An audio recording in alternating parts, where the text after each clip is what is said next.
Hallo und herzlich willkommen zum ersten Video aus unserer Videoreihe zu den zusätzlichen Funktionen des Linus All-in-One-Systems.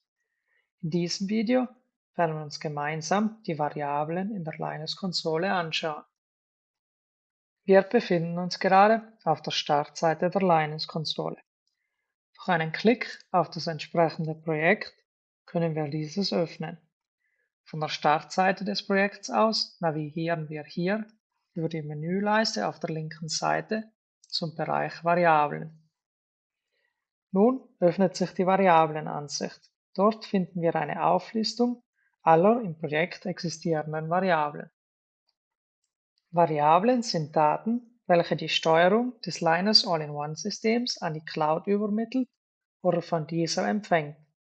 Alle Werte, die in irgendeiner Form in der Konsole oder im Projekt in den Devices angezeigt werden, sind mit einer entsprechenden Variable verknüpft.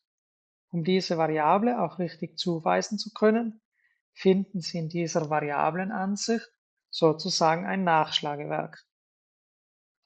Auf der linken Seite sehen wir zunächst einmal den intern vergebenen Namen der Variable, zum Beispiel brg butoutdata.w-soc-10-1.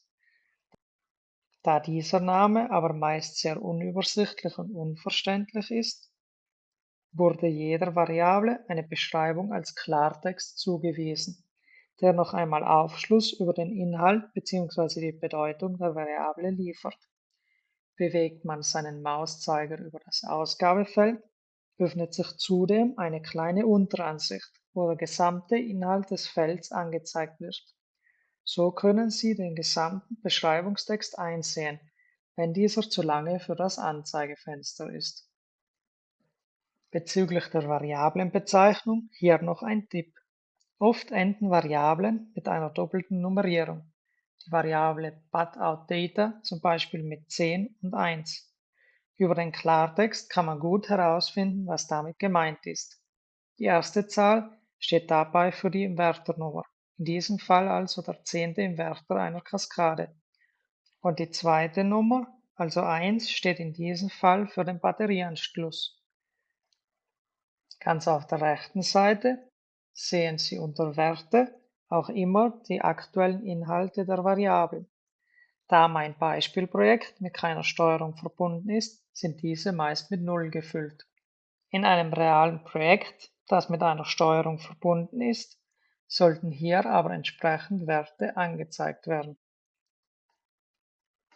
Eingeblendet ein paar beispielhafte Werte eines realen Projekts.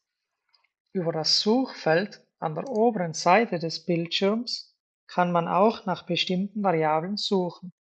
Die Suche filtert sowohl nach Namen als auch nach der Beschreibung mit dem Klartext. Wenn man also zum Beispiel für ein Gerät, das man in der Werkbank bearbeiten möchte, den State of Charge einer Batterie braucht, kann man SOC eingeben und alle Variablen im Zusammenhang mit SOC werden herausgefiltert. Über die Informationen im Klartext kann man dann die entsprechend gesuchte Variable identifizieren und den Namen für die weitere Verwendung kopieren. Dafür markiert man den Namen und kann ihn über den Befehl STRG C in die Zwischenablage kopieren. Die genaue Handhabung der Werkbank werden wir in einem späteren Video besprechen. Damit sind wir auch schon am Ende dieses Videos angelangt. Wir haben die Variablen somit ausführlich besprochen und in den nächsten Videos werden wir auch mehr zur Verwendung dieser sehen. Und damit tschüss und bis zum nächsten Video.